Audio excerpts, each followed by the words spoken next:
Hey, konnichiwa minasan, it's Gray from Wakizashi's Teahouse over in Japan. How are you doing? You good? Are you Genki? Are you ready for some Amazing Spider-Man? I have a review of Amazing Spider-Man issue 35, legacy number 929. It comes out today, it's Wednesday, we'll say November then, October the 11th, 2023. This is now priced at $4.99. That's a regular cover price, written by Zeb Wells. This issue's got art, rather rushed art, I'm sorry to say, by Patrick Gleason, and of course published by Marvel Comics. So, is it any good? That's what you want to know. Well, I've got quite a detailed story summary, but I'm not going to spoil the ending. If you do want to know the ending, by the way, you want to know the spoilers, I'm going to put a link to my WordPress review, because I do talk about that in the written review. But hey, that's a written review. Oh my god, that means you got to read it. What's that all about? But anyway, here's the Marvel Comics synopsis for this issue. It says, "This sets up the next 24 issues of Amazing Spider-Man. Do not miss this." Not a lot of information there, and I'm sure quite a lot of Spidey fans will not be pleased by this next 24 months. That's 2 years. A lot of readers really want a different write on this book, but it appears that Zeb Wells is here to stay. So, first of all, a quick comment on this cover. I'm not a fan of the cover by John Romita Jr. It looks very rushed to me and kind of half-assed, and I really am sorry to say that because, you know, man, I'd love to be a comic book artist.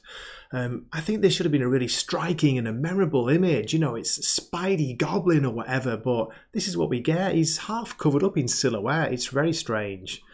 I much prefer this. Where are we? This is the variant cover. Well, one of like 225. I could be exaggerating. One of maybe 12 or 13 variant covers. This is by Patrick Gleason. Much better than his interior art, I have to say that. So I'm just going to quickly scan back to my WordPress review. I'll read you my summary of what I thought of this issue. Basically, my closing thoughts are: Amazing Spider-Man 35 is an action-packed issue with a lot crammed into it. After a very brief setup for the upcoming Gang War story arc, we finally get the showdown we've all been waiting for between Spider-Man, Kraven, Queen Goblin, MJ, Paul, and Norman. It will satisfy some readers, but I think it will leave other readers feeling cheated and disappointed. Ever get the feeling you've been cheated? Do you know that quote? Patrick Gleason's art is not as good as it can be, no doubt due to the ridiculous bi-weekly publishing schedule. You know, putting ASM out twice a month is showing big time. Keep swapping artists. Even when they have the same artist on for a few issues, you see a drop in quality. It's ridiculous. But hey, what do I know? Even more disappointing is the fact that ASM is now a $4.99 comic book. This gets a Wakizashi rating of 6 out of 10, and I think that's a rather generous 6. But yeah, do let me know what you think in the comments. But anyway, let's get on with the story summary. So, please keep watching. Here we go. First, here's a recap of recent events. Kraven the Hunter and Queen Goblin teamed up to return Norman Osborn's sins to him. Their carefully laid plans went awry when Spider-Man took the blow instead. With the sins of the Green Goblin coursing through his body, a vengeful Spider-Man brutalized Kraven and buried him alive before leaving to hunt down his ex-girlfriend, Mary Jane, and her new beau, Paul. Unable to let someone suffer like she had, Queen Goblin has set out to stop Spider-Man before he does something he'll regret. Meanwhile, the still sin-free Norman dug Kraven up, but for what purpose? The issue opens with Norman Osborn in his lab working on a shaft for the spearhead that was used to store his sins. In a recent issue, Spider-Man took the spear hit instead of Norman and received a huge dose of Norman's goblin sins.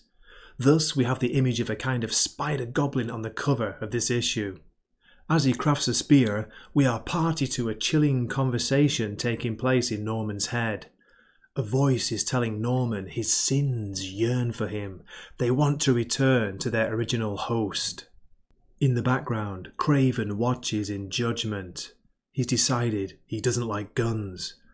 I've got to say, it's a weird image of Kraven. We just see his face and I don't know what is meant to be coming from his eyes. Are they meant to be tears? It's very strange. The scene then switches to Red Hook, where we see the bloody aftermath of a gang fight. In fact, it looks more like an execution. There are references to the Owl, Diamondback, Crime Master, Mr. Negative and Black Mariah. Here we see the seeds being sown for the upcoming gang war story arc that will begin in issue 37. It's unsatisfying, I think, that we only get this single page of setup. To me, it feels like it was thrown in as an afterthought. I gotta say though, I do like this image in the bottom panel, the reflection in the blood. Next, we catch up with Spider-Man, Queen Goblin, Mary Jane and Paul in the Holland Tunnel. Peter is going after MJ's new partner Paul, and he only has one thing on his mind. Queen Goblin tries to reason with him, reminding Peter that he's been infected with the sins of Norman Osborn. But Peter can't hear her over the roar in his mind. She's the one who left me. For him. I hate her. I hate them all. And it makes me feel so alive. Just a quick comment on the art on this page, and I've got to say, again, this is looking rushed. Especially the scenes of the black-clad Spider-Man. What do you think? Look at the close-ups of the costume. Doesn't look good on his mask there. Queen Goblin looks okay. MJ and Paul not too bad, but what is going on with Spider-Man? Spidey smacks Queen Goblin out of the way and closes in on Paul. MJ tells Paul to run and faces Peter in the belief that he would never hurt her. But his mind is unhinged and is burning with the fires of betrayal. He sees that MJ is using a weird bracelet, that magical thing that gives her the jackpot powers, and Peter says, "Whoa, where'd you get that thing?" "Oh, he gave it to you, the weasel who took you from me." MJ replies, "I'm a big girl, Peter. Nobody took me anywhere." "Then it was you, my jackpot. You betrayed me." Peter looked ready to attack Mary Jane when Queen Goblin cracks him one from behind with a double-headed mace. She follows this up with a blast of flame from the same mace. "I gave everything to prepare Osborn for his sins. If you won't return them, I'll tear them out with your throat." But before she delivers a killing blow, MJ activates her weird new jackpot powers and sends Queen Goblin flying. It's a strange scene where we see MJ controlling a load of pink playing cards and using them to fight with. Did you know that MJ's got these powers now? Do you know what they are? I don't. With Queen Goblin now out of the way, Peter grabs Paul and web swings him up somewhere high. Possibly a bridge. Oh yes, I said a bridge. "You never should have come to this world, Paul. You don't belong here." And he drops him. "Yes!" screams a multitude of Spidey fans. Enter Kraven the Hunter, gripping the spear. "Spider, this is unworthy of you." Again, apart from the poor Spider-Man art, I've got to say, at least Kraven looks good here. It's a great image of him standing on top of that traffic sign, the moon behind, the spear aglow. Mary Jane uses her powers to catch Paul. "No!" screams a multitude of Spidey fans. There will be no servings of pavement pizza Paul today. Poor Peter Parker.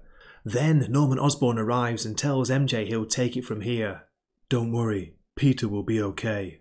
"Norman, what are you going to do?" He tells her he enjoyed getting to know her. Okay, I'm going to stop the story summary here. I know it's a kind of cliffhanger, but there still are quite a few pages to go. And, well, you can probably guess what happens, but we'll see. I want to leave the enjoyment of the rest of the book to you.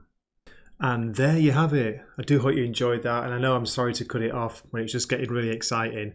But as I say, do check out my WordPress blog review and you'll get the spoilers if you want them. If not, save it for the issue.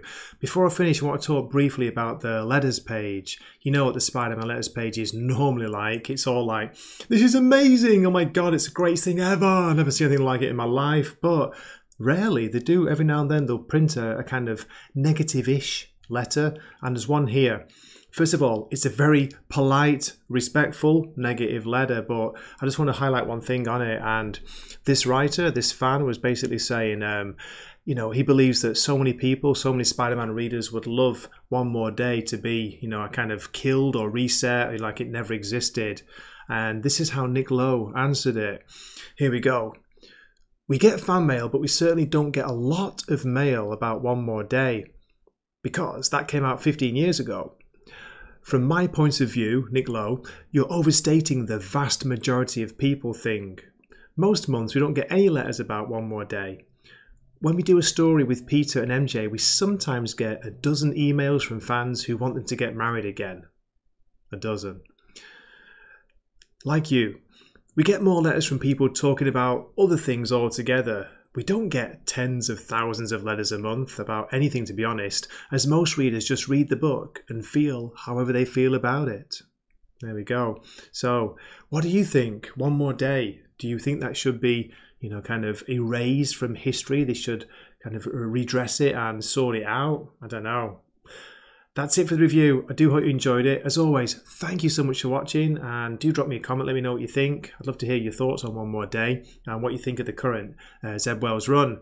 This has been Gray from Wakizashi's Teahouse, and I'm signing off for the night over in Japan. Mata ne.